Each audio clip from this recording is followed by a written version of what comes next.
สภาแห่งชาติเล็งให้คณะรัฐบาลเฮ็ดเวียกให้หนักขึ้นเพื่อแก้ไขหลายปัญหาที่คงค้างการพัฒนาเศรษฐกิจสังคมของสปป.ลาวเฮายังมีความยุ่งยากหลายด้านซึ่งคณะประจำสภาแห่งชาติได้รายงานปัญหาพร้อมกับเรียกร้องให้รัฐบาลเร่งแก้ไข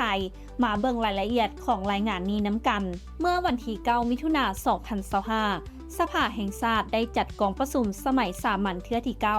ภายใต้การเป็นประธานของท่านไสสมพรพงษ์นิหารประธานสภาแห่งชาติเพื่อพิจารณาบทรายงานการจัดตั้งปฏิบัติแผนพัฒนาเศรษฐกิจสังคมคณะประจำสภาเปิดเผยปัญหาสำคัญโดยท่านสมมาตร พลเสนา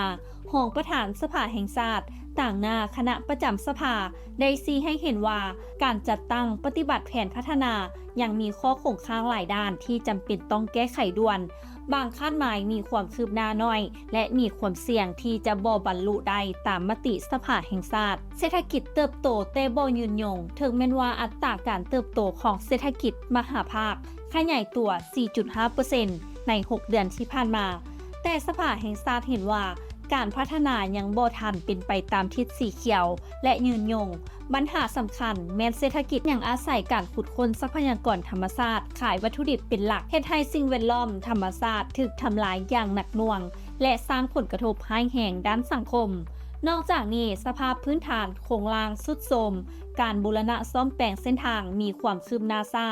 สร้างความยุ่งยากให้แก่การขนส่งสินค้าสภายังชี้ให้เห็นว่าการขุดค้นแร่ธาตุได้หลายและมีการส่งออกแต่การเก็บรายรับเข้ารัฐยังบ่ทันได้ดีมีการหัวไหลหลายด้านเงินตราสภาวายังมีความยุ่งยากกับปัญหาเงินเฟ้อและเงินกีบอ่อนค่าเทียบใส่กับสกุลเงินตราต่างประเทศยังบ่มีเสถียรภาพข้อกังวลอีกอันแม่นคันแฮสำรองเงินตราต่างประเทศกุ้มการนำเข้าได้แต่5 เดือนเท่านั้นถึงแม้ว่าการค้าต่างประเทศเกินดุลก็ตาม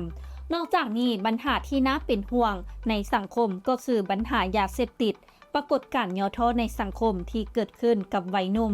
ระบบสาธารณสุขยังอ่อนแอขาดแคลนแพทย์ระบบประกันสุขภาพยังบ่ทันคล่องตัวทางด้านการเงินรวมทั้งปัญหาด้านการศึกษาเป็นต้นขาดแคลนครูการปาละการเรียนสูงทางคณะประจำสภาแห่งชาติมอบหมายให้รัฐบาลเอาใจใส่จัดตั้งปฏิบัติในระยะ6 เดือนท้ายปีให้มีผลสำเร็จตามคาดหมายโดยเฉพาะแม่นการแก้ไขความยุ่งยากเศรษฐกิจการเงินและการปรับปรุงคุณภาพชีวิตของประชาชนทุกท่านคิดเห็นแนวใดกับเรื่องนี้ร่วมแสดงความคิดเห็นกันเข้ามาได้